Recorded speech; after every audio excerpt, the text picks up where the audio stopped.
Hello ബിഡിയർ ഫാമിലിയിലേക്ക് എല്ലാവർക്കും സ്വാഗതം. ഇതിനു മുന്നേ നമ്മളൊരു straight pant cutting and stitching video ഇട്ടിരുന്നു. അപ്പോൾ ആ സ്ട്രെയിറ്റ് പാൻറ്റിന് എങ്ങനെ പോക്കറ്റ് വെക്കാം എന്നാണ് ഇന്നത്തെ വീഡിയോ. നമ്മുടെ ചാനൽ ആദ്യമായിട്ട് കാണുന്നവരുണ്ടെങ്കിൽ ഒന്ന് സബ്സ്ക്രൈബ് ചെയ്യണേ, സപ്പോർട്ട് ചെയ്യണം. നമുക്ക് നേരെ വീഡിയോയിലേക്ക് പോകാം. ഇത് ഒരു ചുരിദാർ മെറ്റീരിയലുള്ള പാൻറ്റിൻ്റെ തുണിയാണ്. അപ്പോൾ നമുക്ക് ഇതെങ്ങനെ കട്ട് ചെയ്യാമെന്ന് നോക്കാം. ഞാനിത് 4 ആയിട്ട് മടക്കുന്നുണ്ട്. ഒന്നുകൂടെ മടക്കുക. അപ്പോൾ 42 അരവണ്ണുള്ള ഒരു പാൻറ്റാണ് ഞാൻ തയ്ക്കുന്നത്. അപ്പോൾ 42ൻ്റെ 4 ഭാഗം 10.5 അര ഇഞ്ച് ലൂസും 1.5 ഇഞ്ച് തയ്യൽ തുമ്പും ഇട്ട് 12.5 എടുത്തിട്ടുണ്ട്. അപ്പോൾ ഇവിടെ നിന്ന് ഇങ്ങോട്ട് 12.5 ഞാനത് അടയാളപ്പെടുത്തി. നമ്മൾ അരവണ്ണം ഇവിടെ അടയാളപ്പെടുത്തിയിട്ടുണ്ട്. ഇനി ഇവിടെ നിന്ന് ഇങ്ങോട്ട് താഴേക്ക് നമുക്ക് ബെൽറ്റ് വെക്കാനായിട്ട്, അതായത് എലാസ്റ്റിക് പിടിപ്പിക്കുക അല്ല കയർ പിടിപ്പിക്കാനായിട്ട് 2.5 ഇഞ്ച് അടയാളപ്പെടുത്തുക. ഞാൻ സ്ട്രെയിറ്റ് പാൻറ്റിൻ്റെ വീഡിയോ ഇട്ടതാണ് കേട്ടോ. ഇത് പിന്നെ പോക്കറ്റ് വെക്കേണ്ടതിനെ കൊണ്ട് ഒന്നുകൂടെ കാണിക്കുന്നേ. എന്നിട്ട് ഒരു സ്ട്രെയിറ്റ് ലൈൻ വരയ്ക്കുക. ഇവിടെ അങ്ങോട്ട് 12.5. ഇന്ന് ഈ 2.5ൻ്റെ താഴോട്ട് 13 ഇഞ്ച് അടയാളപ്പെടുത്തുന്നുണ്ട്. ഇത് ക്രോച്ച് ലെങ്ത്ത് വരയ്ക്കാനാണ്. ഇവിടെ ഇങ്ങോട്ടും 12.5 വേണം. എന്നിട്ട് ഇവിടെ നിന്ന് ഇങ്ങോട്ടേക്ക് ഒരു 2 ഇഞ്ച് അടയാളപ്പെടുത്തി ഒരു ചെറിയൊരു സ്ട്രെയിറ്റ് ലൈൻ വരയ്ക്കാം. ഒന്ന് താഴേക്ക് ഒരു വരയ്ക്കാം. ഒന്ന് ചെരിച്ചിട്ട് ഒന്ന് വരയ്ക്കാം. അപ്പോൾ ലെങ്ത്ത് നിങ്ങൾക്ക് എത്രയാണ് വേണ്ടതെന്ന് വെച്ചാൽ അടയാളപ്പെടുത്തിക്കോളൂ. എനിക്കിത് കറക്റ്റാണ് ഈ തുണിയിൽ വേണ്ടത്. അതുകൊണ്ടാണ് ഞാൻ ലെങ്ത്ത് പറയാതിരുന്നത്. ലെങ്ത്ത് ആദ്യമേ തന്നെ അടയാളപ്പെടുത്തണം. ഇനി നമുക്ക് താഴത്തെ വണ്ണം ഒരു 6 ഇഞ്ച് അടയാളപ്പെടുത്തിയിട്ടുണ്ട്. ഇവിടെ ഒരു 1.5 ഇഞ്ച് തയ്യൽത്തും വിടുന്നുണ്ട്. എന്നിട്ട് ഇവിടുന്ന് ഇങ്ങോട്ടേക്ക് ഒരു ലൈൻ കൊടുക്കുക. അപ്പോൾ ഇത് നമുക്ക് കട്ട് ചെയ്തെടുക്കാം.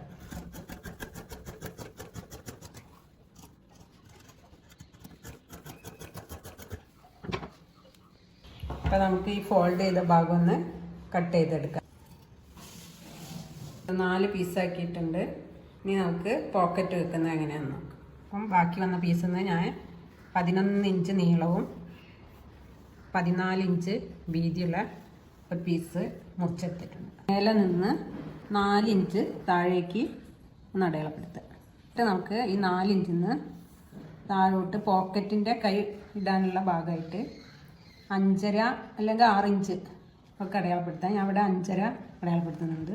എന്തായാലും 6 ഇഞ്ചൊക്കെ മതിയാവും. പിന്നെ ഇവിടുന്ന് ഇങ്ങോട്ടേക്ക് ഒരു 1/2 ഇഞ്ച് അടയാളപ്പെടുത്തുക. ഇവിടെയും ഇതേപോലെ ഒരു 1/2 ഇഞ്ച് നമുക്കിതിങ്ങനെ വരച്ചു കൊടുക്കാം.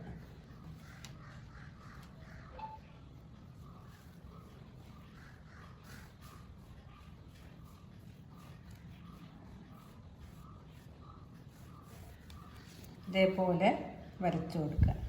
ഈ 4 ഇഞ്ച് അടയാളപ്പെടുത്തിയതിൻ്റെ മേലേക്ക് 1 ഇഞ്ച് അടയാളപ്പെടുത്തുക. അപ്പോൾ ഇത് ഈ 1 ഇഞ്ച് മേലേക്ക് വെച്ചത് നമുക്ക് പോക്കറ്റിൻ്റെ തുണി ഇവിടെ മുതലാണ് വെച്ച് കൊടുക്കേണ്ടത്.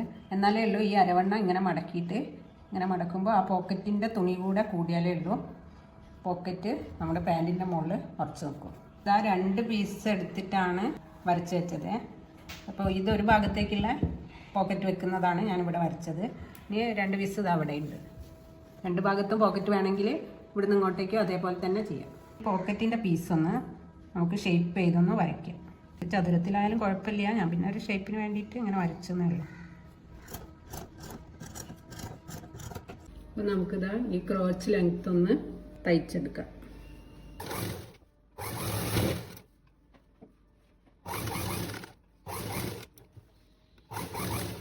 അപ്പോൾ നമ്മൾ ഇത് അടയാളപ്പെടുത്തി വെച്ചത് ഇതിൻ്റെ മേലേക്ക് ഈ പോക്കറ്റിനായി വെട്ടി വെച്ച കഷ്ണം മേലെ 1 ഇഞ്ച് അടയാളപ്പെടുത്തിയില്ലേ, ആ 1 ഇഞ്ചിൻ്റെ മേലെ വെക്കുക. നേരെ വെച്ച് കൊടുക്കണം. താഴെ ഭാഗം നമ്മൾ അടയാളപ്പെടുത്തിയ പോലെ ഇങ്ങോട്ടേക്ക് 5.5 ഇഞ്ചിൽ ഇവിടെ അങ്ങനെ 1/2 ഇഞ്ചിലും നമ്മൾ അതേപോലെ തന്നെ അടയാളപ്പെടുത്തിയെടുക്കുക.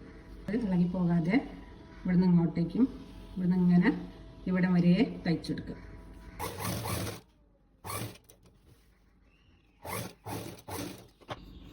അതാ ഇതേപോലെ ഇങ്ങനെ തയ്ച്ചെടുക്കുക. എന്നിട്ട് ഈ തയ്ച്ചെടുത്തതിൻ്റെ ഇപ്പുറത്ത് ഒരു 1/2 ഇഞ്ചിൽ ഒരു വെട്ട് കൊടുക്കുക.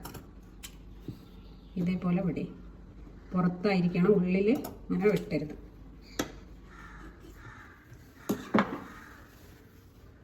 അപ്പോൾ അതങ്ങനെ ഇങ്ങനെ വന്നിട്ടുണ്ടാവും. പോക്കറ്റ് പീസിനെ ഇങ്ങനെ അടിയിലേക്ക് വെക്കുക. നമ്മൾ ഇവിടെ വെട്ടില്ലേ പുറത്ത് ഭാഗത്ത്, അതേപോലെ ഇതിൻ്റെ മേലെ കൂടെ ഈ സി പോലെ ഈ വെട്ടിൻ്റെ ഇവിടുന്ന് തുടങ്ങി ഇവിടം വരെ ഒന്ന് തയ്ച്ചെടുക്കുക.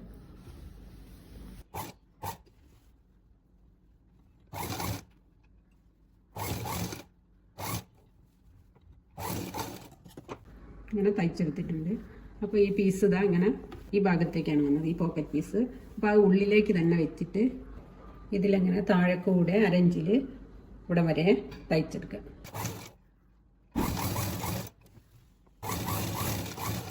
അതെങ്ങനെയാണ്, അപ്പോൾ ഇതിനെങ്ങനെ മറിച്ചെടുക്കുക. അങ്ങനെ ആക്കി വെച്ചിട്ട് മറ്റേ കാലിൻ്റെ പീസ് അടിയിൽ വെച്ചിട്ട് ഇതിലെങ്ങനെ സൈഡ് കൂടെ അടിച്ചു കൊടുക്കുക.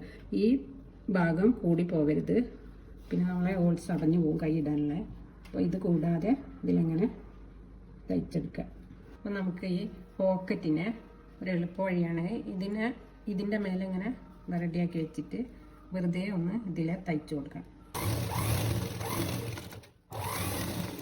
ഈ പീസിൻ്റെ ക്രോച്ച് ലെങ്ത്ത് ഞാൻ തയ്ച്ച് വെച്ചിട്ടുണ്ട്. നല്ല ഭാഗം വെക്കുക. എന്നിട്ട് നമ്മൾ പിടിപ്പിച്ച് വെച്ച ഈ പോക്കറ്റിൻ്റെ ഈ ഭാഗം ഇതിൻ്റെ നല്ല ഭാഗത്ത് ഇങ്ങനെ വെച്ച് കൊടുക്കുക. ഈ പോക്കറ്റ് വെക്കുന്ന ഭാഗം ഇവിടെയാണുള്ളത്.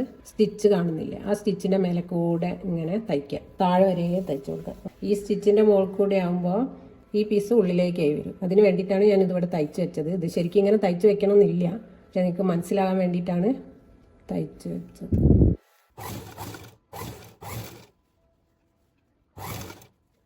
ഇതാ രണ്ട് ഭാഗത്തും പോക്കറ്റ് വെച്ച് കഴിഞ്ഞു. താഴെ ഭാഗം അരയിഞ്ച് വീതിയിൽ അടിച്ചെടുക്കാം. രണ്ട് കാലിൻ്റെ ഇവിടെ നമുക്ക് 1.5 ഇഞ്ച് വീതിയിൽ ഇവിടെ മുതൽ താഴെ വരെ തയ്ച്ചെടുക്കാം. അപ്പോൾ നമുക്കിനി എലാസ്റ്റിക് വെച്ച് കൊടുക്കാം. അപ്പോൾ ഇവിടെ ഇങ്ങനെ 1/2 ഇഞ്ച് മടക്കിയിട്ട് ഇവിടുന്ന് ഇങ്ങോട്ടേക്ക് പോക്കറ്റിൻ്റെ ഈ പീസിൻ്റെ മുകളിലേക്ക് വരണം എലാസ്റ്റിക്കിൻ്റെ പീസ് വെക്കുന്നത്. ഇതേപോലെ ചുറ്റും അടിച്ചു കൊടുക്കുക. അപ്പോൾ നമുക്ക് എലാസ്റ്റിക് വെച്ച് കൊടുക്കാം. അപ്പോൾ നമ്മുടെ പോക്കറ്റ് സ്ട്രെയിറ്റ് പാൻറ്റ് ഇവിടെ ഞാൻ തയ്ച്ച് കഴിഞ്ഞിട്ടുണ്ട്. രണ്ട് സൈഡിലും പോക്കറ്റ് വെച്ചിട്ടുണ്ട്. അത്ര ബുദ്ധിമുട്ടൊന്നുമില്ല പോക്കറ്റ് വെക്കാൻ. അപ്പോൾ എല്ലാവരും വീഡിയോ സ്കിപ്പ് ചെയ്യാതെ കാണുക. അപ്പം ഇന്നത്തെ വീഡിയോ അത്രയേ ഉള്ളൂ. ബൈ.